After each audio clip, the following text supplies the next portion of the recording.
अपने काम के प्रति एकाग्र हो जाओ। यह दुनिया एक माया है। जिस माया में आप फंस गए तो फिर बाहर निकलना आपके लिए मुश्किल हो जाता है, लेकिन असंभव नहीं होता। आप चाहे तो इस माया से आसानी से भी बाहर निकल सकते हैं और अपने आप की बुद्धि दूसरों से कहीं लाख गुना तेज कर सकते हैं। लेकिन ये कैसे करें, वही हम आज के इस वीडियो में गौतम बुद्ध की कहानियों के माध्यम से जानेंगे। तो बिना देर किए चलिए गौतम बुद्ध की कहानियों की शुरुआत करते हैं। गौतम बुद्ध की ये 5 बातें रखेंगे ध्यान तो जीवन में कभी नहीं हरा पाएगा कोई। गौतम बुद्ध की ऐसी कई बातें हैं जो आपकी जिंदगी को पूरी तरह से बदल सकती हैं। उनकी बताई गई कुछ जरूरी बातों को अगर आप फॉलो करें तो आपको जल्द ही इसका परिणाम देखने को मिलेगा। आप उनके द्वारा बताई गई बातों पर गौर करें। तो आइए हम आपको गौतम बुद्ध के उन विचारों के बारे में बताते हैं जो आपके जीवन की दिशा को बदल सकते हैं। पहला विचार, प्यार करना सीखें। नफरत को नफरत से नहीं बल्कि प्यार से ही दूर किया जा सकता है। यह पहली सीख है जो हमें बुद्ध के जीवन से लेनी चाहिए। दुनिया में प्यार ही एक ऐसा एहसास और भावना है जो इतनी शक्तिशाली है कि इससे उदासी, गुस्सा और निराशा दूर हो जाती है। बुद्ध का दूसरा विचार, चुप रहना सीखें। हमेशा बड़बोलापन अच्छा नहीं होता, कभी कभी चुप रहना भी बुद्धिमानी की निशानी होती है। गौतम बुद्ध के ये विचार सिखाते हैं कि आपका काम दर्शाता है कि आप कौन हैं। यदि आप अनावश्यक ज्ञान देंगे तो कोई आपका सम्मान नहीं करेगा।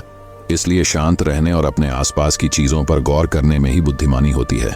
बुद्ध का तीसरा विचार, सोच समझ कर बोले। शब्द बहुत ताकतवर होते हैं। सच्चे शब्द दुनिया को बदल सकते हैं, वही कड़वे शब्द दुनिया का विनाश करने के लिए काफी होते हैं। शब्दों का हमारे जीवन में बहुत प्रभाव पड़ता है, इसलिए हमें दूसरों से कुछ भी कहते समय बहुत सावधान रहना चाहिए। अगर आप 2 बार बिना सोचे समझे किसी को दुख देने वाली बात कहते हैं तो यह उस व्यक्ति पर बुरा प्रभाव डाल सकती है। लेकिन अगर आप अच्छे शब्द कहें तो इसे सुनकर सामने वाले में सुधार की गुंजाइश बढ़ जाती है। जीवन में लक्ष्य तय करें। आपको अपनी महत्वाकांक्षाएं खुद तय करनी होती हैं। बुद्ध के इन विचारों से आपको सीख मिलती है कि आपको लाइफ में अपना लक्ष्य तय करना चाहिए। ये आपके लिए कोई और नहीं बल्कि आप स्वयं ही कर सकते हैं। दूसरों पर निर्भर रहना कमजोर व्यक्ति की निशानी है। व्यक्ति को कभी भी इस बात से नहीं डरना चाहिए कि उसके बिना हमारा क्या होगा। जीवन में कभी किसी पर निर्भर न रहे। आपको जीवन में डर को त्यागना चाहिए।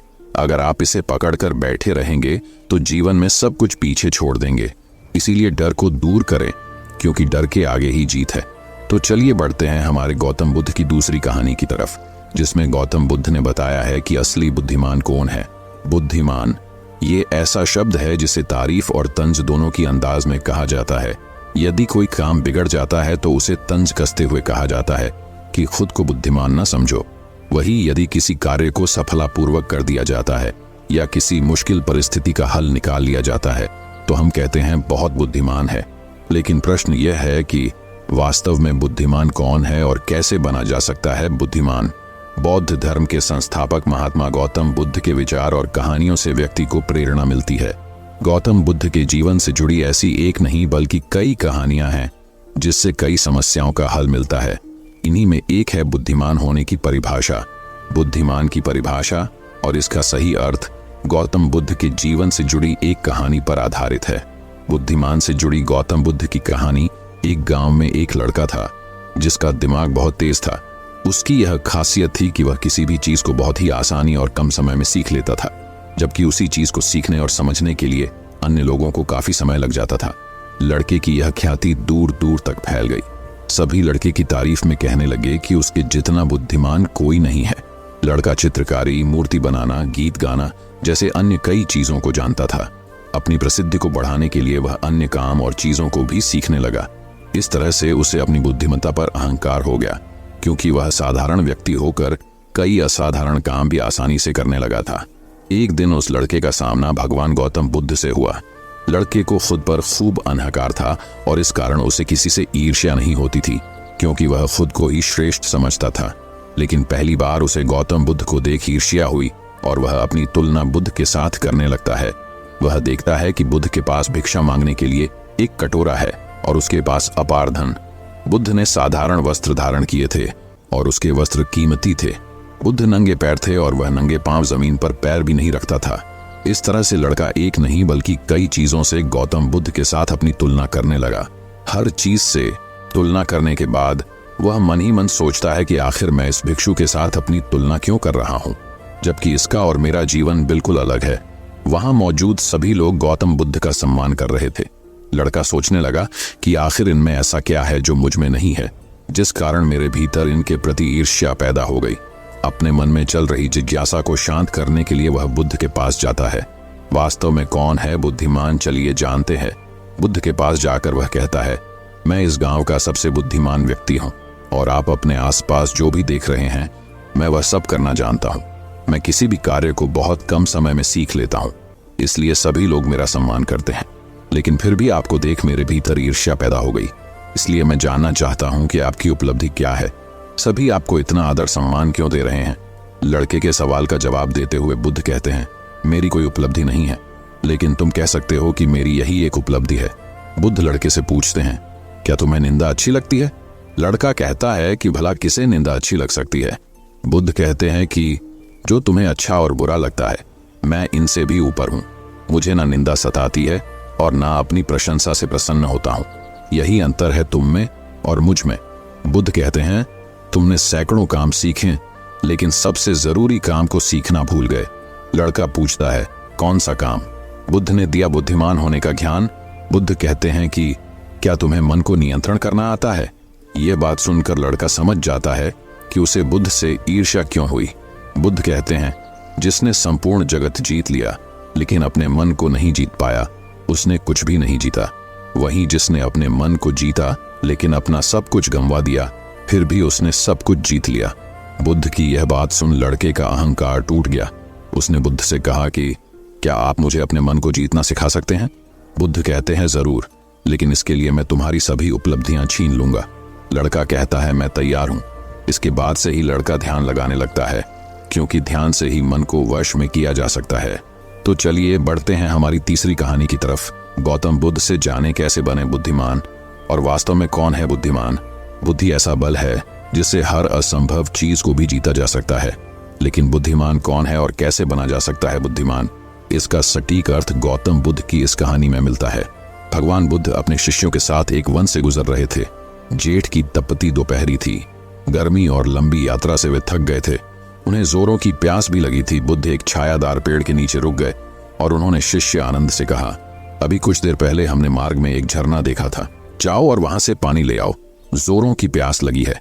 आनंद गए, मगर वह झरना बहुत छोटा था और थोड़ी देर पहले ही वहां से कुछ जानवर गुजरे थे, जिससे ठहरा हुआ पानी हिल गया था और कीचड़दाच नीचे से ऊपर आ गया था।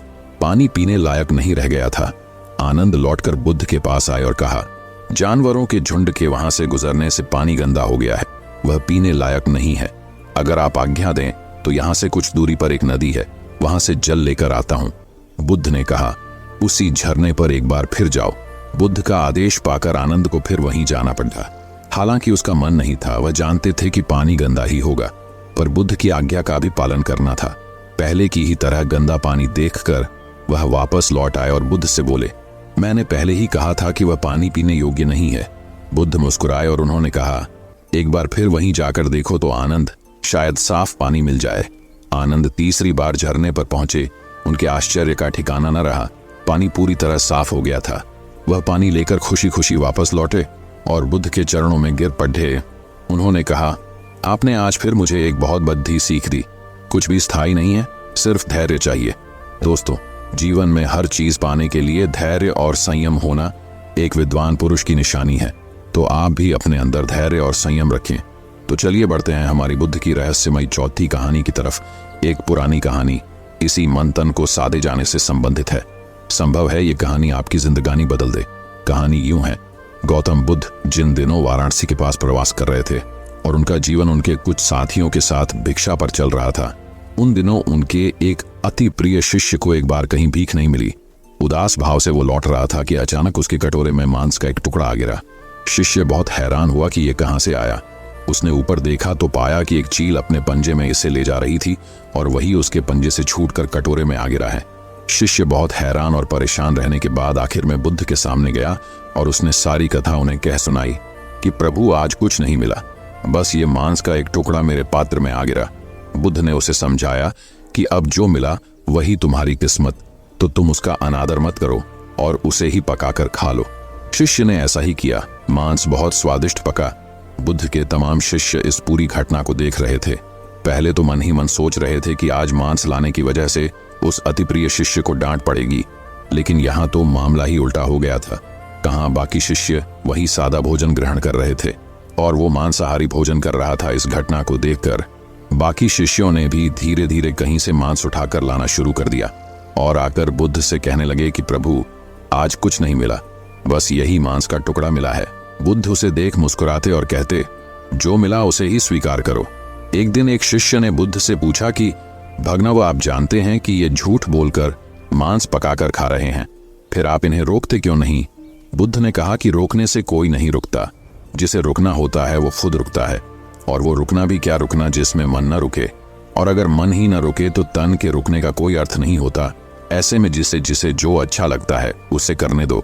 जब मन की मुराद पूरी हो जाती है, चाहे जब हो, तभी आदमी अध्यात्म की ओर मुड़ता है। तो दोस्तों, चलिए बढ़ते हैं हमारी 5वीं कहानी की तरफ। बौद्ध भिक्षु कहानी। पुराने मध्य भारत में एक रियासत हुआ करती थी। रियासत की बड्ढी रानी की गौतम बुद्ध के प्रति बहुत निष्ठा थी। उस रियासत के महाराज देवराज की 2 रानियां सुरुचि और सुनिधि थी। राजा देवराज की पहली पत्नी सुरुचि थी, जिसका स्वभाव किसी साध्वी की तरह था। वो गौतम बुद्ध को अपना आराध्य मानती थी और उनके बताए मार्ग पर चलने की कोशिश करती है। उनके साथ उनका बेटा वीर भी खेलता रहता, लेकिन देवराज का पूरा ध्यान अपनी दूसरी पत्नी सुनिधि के ऊपर ही रहता। वो देखने में बहुत ज्यादा खूबसूरत थी। इसी खूबसूरती की विलासता में महाराज खोए रहते। राजमहल की ज्यादातर तमाम सुख सुविधाएं दूसरी पत्नी सुनिधि और उसके बेटे सुमंत को ही मिला करती। दोनों ही पत्नियों के राजदुलारों की खिलखिलाहट से पूरा महल जगमग रहता। रियासत के लोगों को भी पता चल चुका था कि उन्हें होने वाला राजकुमार मिल चुका है।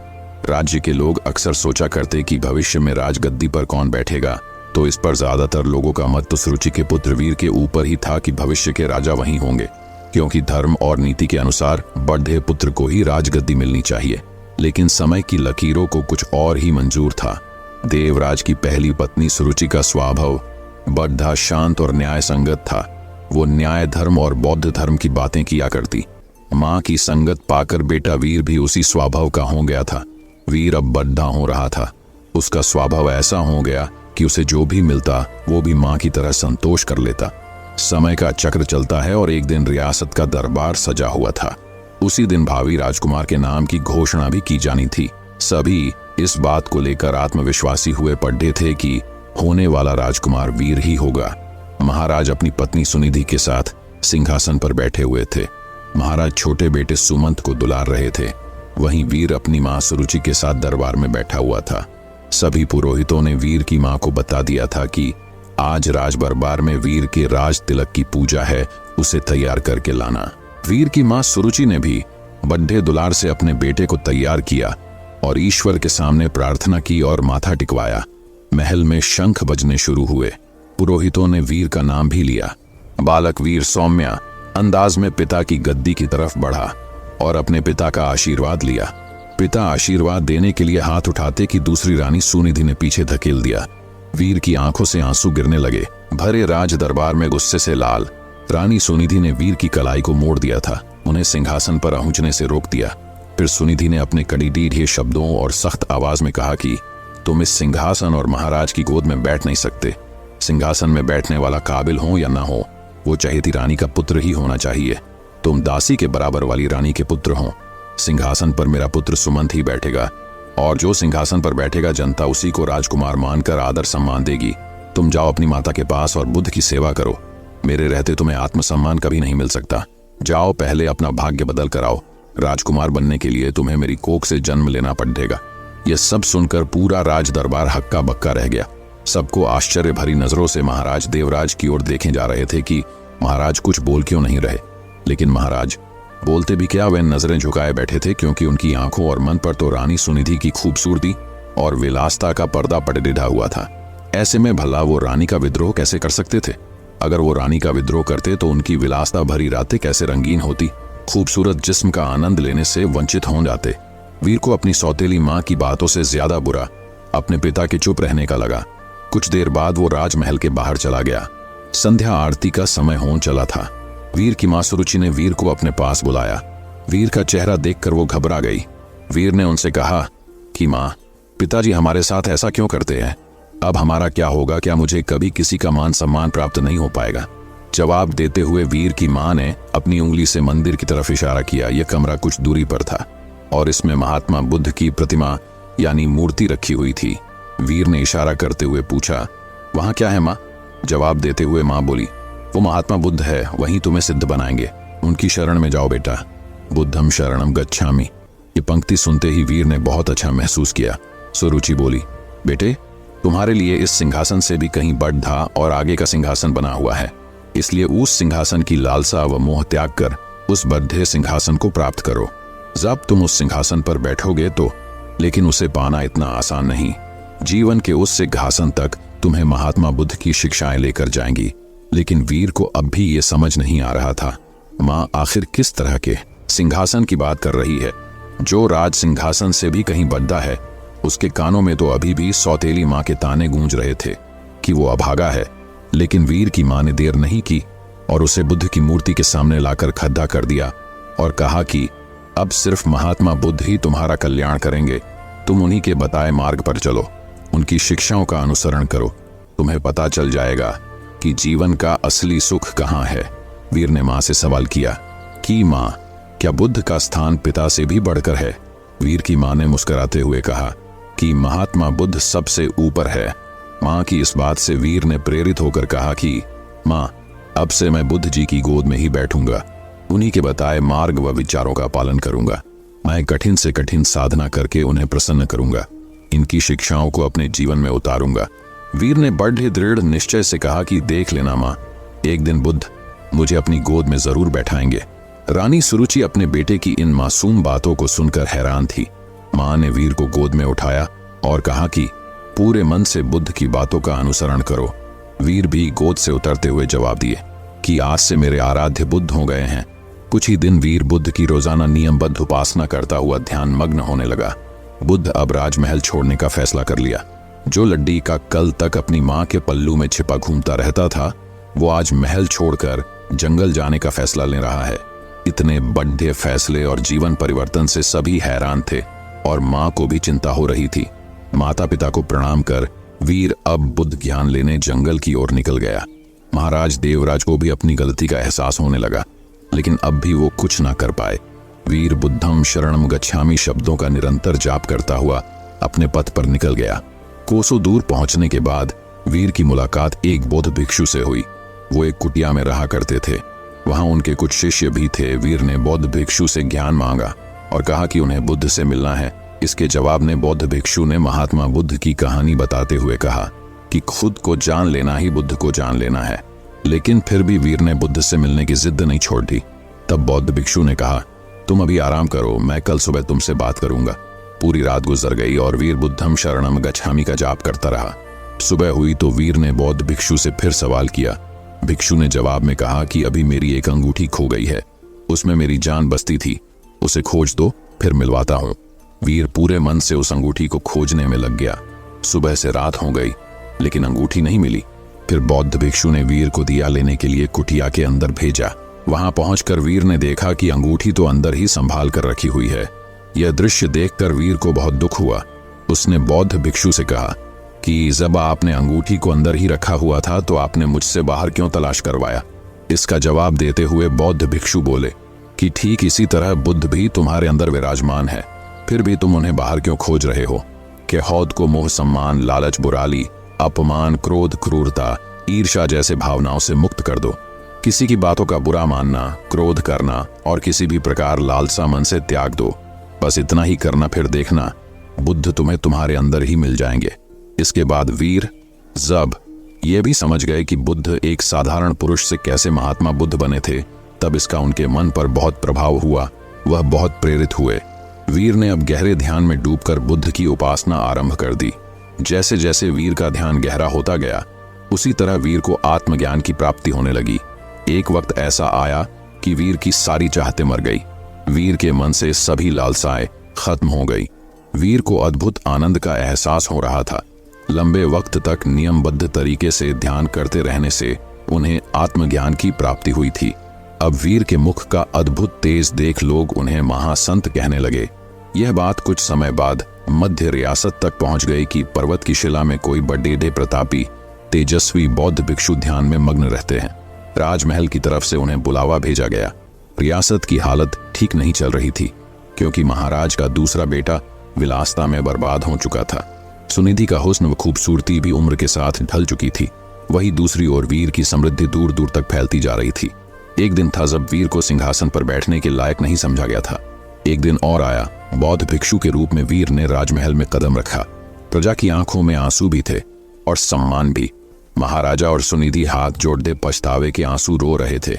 वीर की मां के कानों में भी बच्चे वीर की बातें साफ साफ गूंज रही थी। बौद्ध भिक्षु रूपी वीर ने सबसे पहले महात्मा बुद्ध की प्रतिमा को प्रणाम किया और कहा कि दूसरों की सेवा से बढ़ी कोई विलासता नहीं, कोई भी सिंहासन कोख से नहीं बल्कि काबिलियत से तय होता है। वीर ने राज सिंहासन का त्याग कर दिया और त्याग करने के लिए मंदिर रूपी कमरे की ओर चलने लगे। वहां वीर को देखने वाले लोग महसूस कर पा रहे थे कि जैसे कोई शांति की मूर्ति चल रही हो। बुद्ध की शरण में जाकर एक साधारण सा बालक वीर सिद्ध पुरुष बनकर लौटा था। दक्षिण भारत में आज भी यह कहा जाता है कि वीर को बुद्ध मंदिर की ओर जाते देखा था सबने, पर वापस आते कभी नहीं देखा गया। जब मंदिर के भीतर गए तो वहां पर बस भिक्षु वस्त्र ही मिले थे। कहा जाता है वह सिद्ध हो चुके थे, उन्होंने बुद्ध की शरणों में शरण ले ली थी। इस कहानी से हमें सीखने को मिलता है कि कर्म भाग्य से कहीं बड़ा होता है, परिस्थितियों को बदल देने की क्षमता रखता है। बुरा कर्म धीरे धीरे मनुष्य से एक दिन सब कुछ छीन लेता है। मन का चयन, सुख, शांति, धन, संपदा, वैभव, सम्मान, प्रतिष्ठा। बुरा कर्म, घालत आदतें एक दिन मनुष्य का जीवन नर्क बना देती है। इस कहानी से हमें यही सीखने को मिलता है कि ईश्वर सभी के अंदर, इसकी खोज स्वयं में करें। ईश्वर की मौजूदगी का एहसास जरूर होगा। जीवन में कोई पाप ना करें, हमेशा मदद करें और इंसानियत को जिंदा रखें। जीवन सफल होगा। तो दोस्तों चलिए बढ़ते हैं हमारे गौतम बुद्ध की छठी कहानी की तरफ। बहुत समय पहले एक साधु भिक्षु रहता था। उन्होंने अपना समय समाज के बंधनों से दूर बिताना पसंद किया और इसके बजाय अपने ध्यान अभ्यास को गहरा करने के लिए प्रकृति के भीतर एकांत की तलाश की। वह अब भी अपना भिक्षा भोजन इकट्ठा करने के लिए हर सुबह जल्दी ही स्थानीय गांव में जाता था और हमारे भिक्षु कई वर्षों तक इसी प्रकार रहे।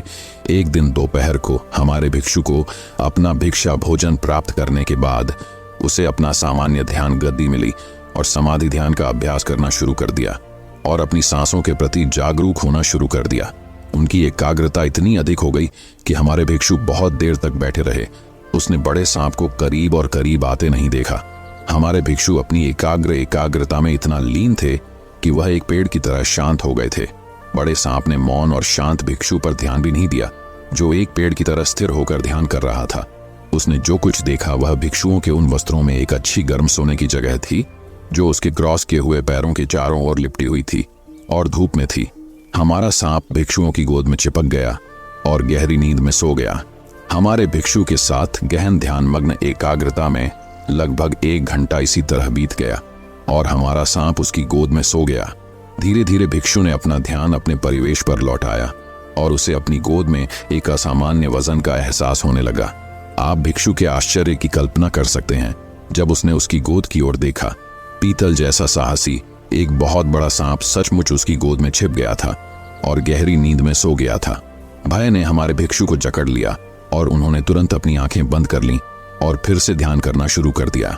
उन्होंने खुद को शांत किया और अपनी ट्रेनिंग को याद किया। सभी चीजें अनित्य और सदैव परिवर्तनशील हैं। वह बिना किसी संदेह के जानता था कि सांप फिर से आगे बढ़ेगा और इसलिए वह ध्यान में रहा। लेकिन हमारा सांप बहुत सहज था और हिलना नहीं चाहता था। वह वहीं रुका रहा जहां वह गहरी नींद में सो रहा था। ऐसा कई घंटों और फिर कई दिनों तक चलता रहा। आखिरकार ग्रामीणों को अपने भिक्षु की अनुपस्थिति का एहसास होने लगा और उन्होंने उनसे मिलने का फैसला किया। ग्रामीण भोजन और प्रसाद लेकर आए। हालांकि जैसे ही वे पास आए, उन्होंने देखा कि भिक्षु ध्यान में चुपचाप बैठा था।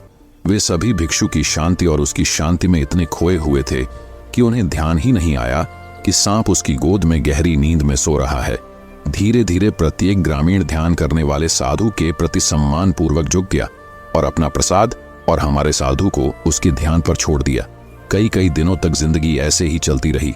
हमारा भिक्षु भय के कारण गहरी ध्यान मग्न एकाग्रता में है। सांप उसकी गोद में यथासंभव आराम से सो गया और ग्रामीण प्रतिदिन भोजन कराने आ रहे हैं। आखिरकार हमारे सांप को पता चला कि वह भूखा हो गया है। उसने भिक्षुओं की गोद से खुद को अलग किया और अपनी सबसे बड़ी स्ट्रेचिंग की और भोजन की तलाश में धीरे धीरे फिसलने लगा। हमारे भिक्षु भी धीरे धीरे ध्यान से बाहर आए, लेकिन भीतर ही भीतर कुछ बदल गया था। वह कई दिनों तक अपने मन में पूरी तरह तल्लीन होकर बैठा रहा और अब हम अपने मन के भीतर की प्रक्रियाओं को पहाड़ी झील की तरह स्पष्ट देख सकते हैं। वह देख सकता था जो मानवता को इतना दर्द और पीड़ा पहुंचाता है। उसने आत्मज्ञान प्राप्त कर लिया था। कभी कभी डर हमें कुछ उल्लेखनीय कार्य करने के लिए मजबूर कर सकता है, लेकिन हमारी सोच को पंगु बनाने की शक्ति भी रखता है। हम में से हर किसी ने अपने जीवन में डर का अनुभव किया है और यही महत्वपूर्ण है कि हम उस डर को अपनी सोच पर हावी न होने दें और आगे बढ़े। डर परिवर्तनशील और अनिश्चित स्थितियों के प्रति एक स्वाभाविक प्रतिक्रिया है। उस डर से जुड़ना और उसके भीतर जीवन जीना कोई स्वाभाविक प्रतिक्रिया नहीं है, यह अत्यधिक सोचना है। यदि डर आपके निर्णय लेने पर प्रतिकूल प्रभाव डाल रहा है, तो हम जीवन के बारे में जरूरत से ज्यादा सोच रहे हैं और हमें आराम करने का रास्ता खोजने की जरूरत है। ध्यान मन को शांत करने और अत्यधिक सोचने की आदत को शांत करने में मदद करता है। डर को महसूस करे और कैसे भी इसे निकलने की कोशिश करे। दोस्तों, मैं उम्मीद करता हूं कि यह कहानी सुनने से आपके जीवन में अच्छे बदलाव आए होंगे। आपको इस वीडियो से क्या सीखने मिला, ये कमेंट करके जरूर बताएं और अपने परिवार, दोस्तों या आपके करीबी इंसान के साथ ये कहानी शेयर करके उन्हें भी इस ज्ञान से परिचित करवाएं। बाकी अगर आपको ये वीडियो दिल से अच्छी लगी हो, तभी इस वीडियो को लाइक कर देना और आपने अब तक इस चैनल को सब्सक्राइब न किया हो तो चैनल को सब्सक्राइब भी जरूर कर देना। आपका हर दिन शुभ हो और खुशियों से आपका जीवन भरा रहे। धन्यवाद। नमो बुद्धाय।